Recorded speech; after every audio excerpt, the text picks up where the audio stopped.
Hello po sa lahat, welcome po sa ating channel Mr. J the PWD, ang taong may kapansanan pero may pangarap sa buhay. So grabe ang presko ng hangin po dito kasi nandito po nga tayo ngayon sa palayan. Diba? Bagong ano pa yan, bagong harvester po ang gamit dyan.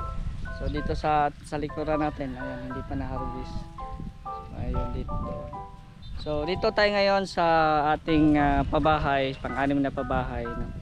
At tingnan natin kung ano nang update po ngayon dito, no? At syempre bago po natin alamin yung update ay wag po natin kalimutan mag-subscribe sa ating channel Mr. J the PWD dito sa YouTube. And then kung hindi pa kayo naka-follow sa ating Facebook Mr. J the PWD, paki-follow po. At sana po wag po niyo skip yung mga ads po natin sa mga videos para meron po tayong pantulong. At syempre paki-share po ng ating videos para mas marami pa ang makapanood at syempre para makaipon din tayo ng revenue. So ayan, ito po ay napakalaking blessings po namin bilang isang charity vlogger na kahit mahina ang views ay merong tumutulong din po sa amin.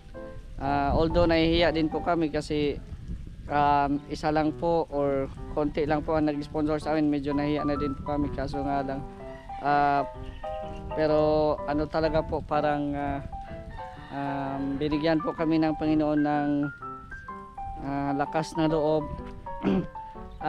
Meron po talagang mga taong tumutulong din po sa amin na suportahan kami kung ano man yung mga ginagawa namin. Kaya maraming salamat kay Ate Nance Chen at kay Ate Helen Sikal, no, sa pag-donate po ng para po sa pabahay, no.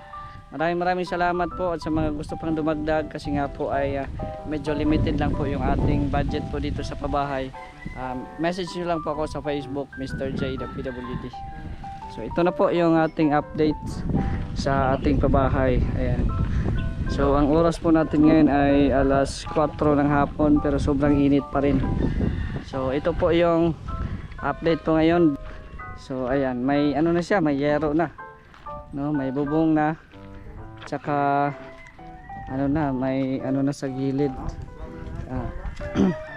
At dito sa harap po, balak sana ni nanay na lagyan ng pinto dito sa harap, kaso nagdesisyon po kami ngayon na huwag na lang dito kasi mainit po, no, mainit po dito. Kaya ang plano namin yung instead na dito yung pintuan, doon na lang sa likod, no, at isa lang ang pintuan para hindi na masyadong malaki ang gagastusin kasi mainit po dito.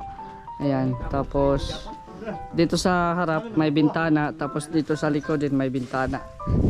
Ayan, so bukas po ay Sunday, mamili kami ng pako para po dito sa sahig, no. Naka-ready naman ang kawayan. Ito na po para sa sahig po bukas. Kahit Sunday po ay magtatrabaho po yung ating mga karpintero, no. So ayan, no. Malaki po siya tignan, no? Although 8x8 po ang size niya, pero sobrang laki po pag ano na natayo na.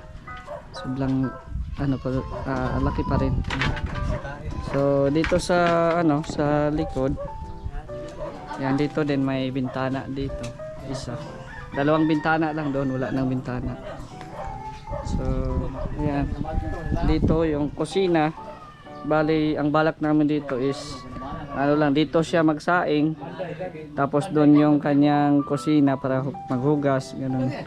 So, hindi na pwedeng malagyan pa ng ng hardiplex or kasi binabudget pa po namin yung pera talaga, no, na gagastusin kasi yung materialis po ang paghahakot po kasi malayo po ito sa bayan, so medyo nalakihan po kami.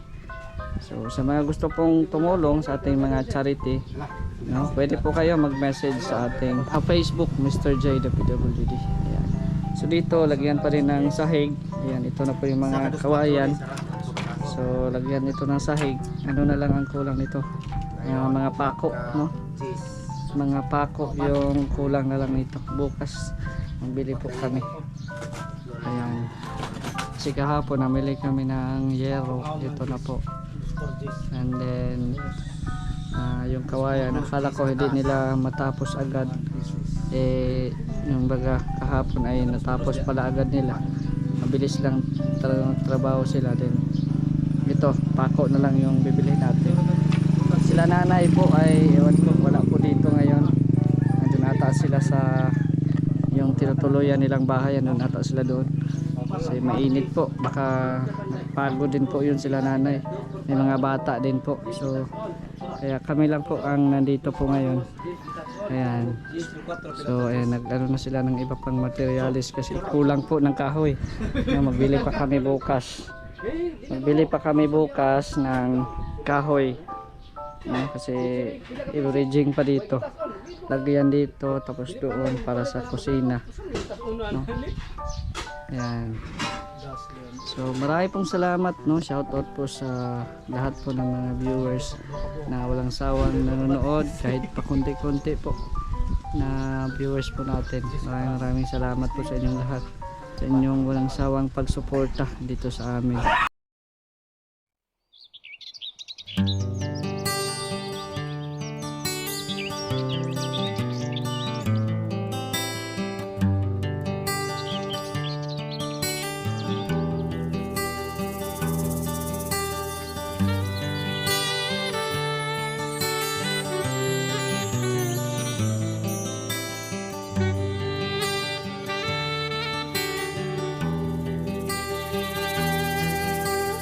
Sa kabukiran minsan kami ay namasyal.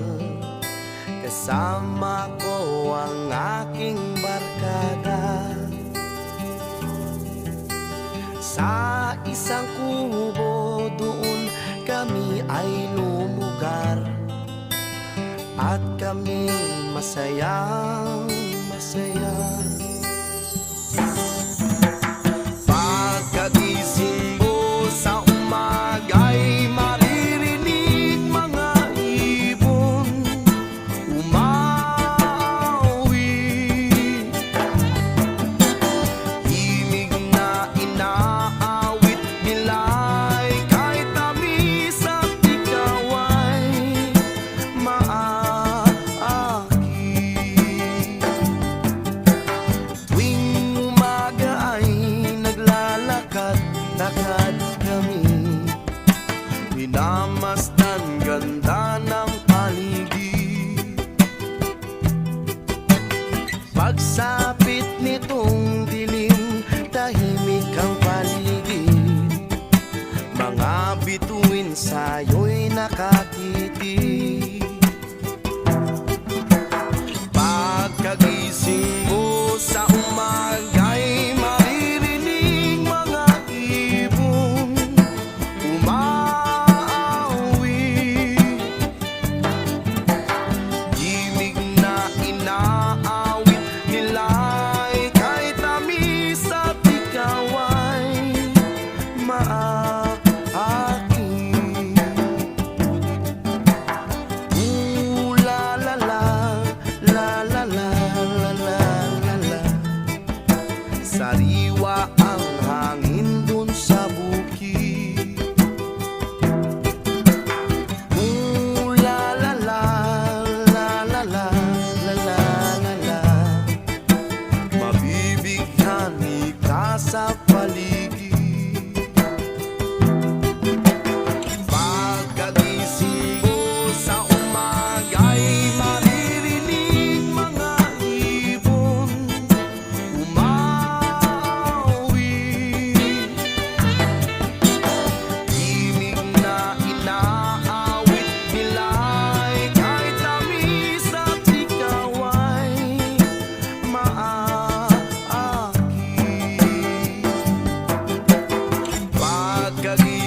So ito po yung yero na binili natin, hindi po ito yung mainit. Ito po yung malamig, no? Ninja Loom. Ayan.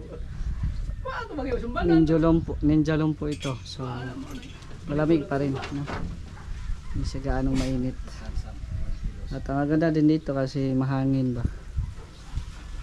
Pag mahapon, mahangin.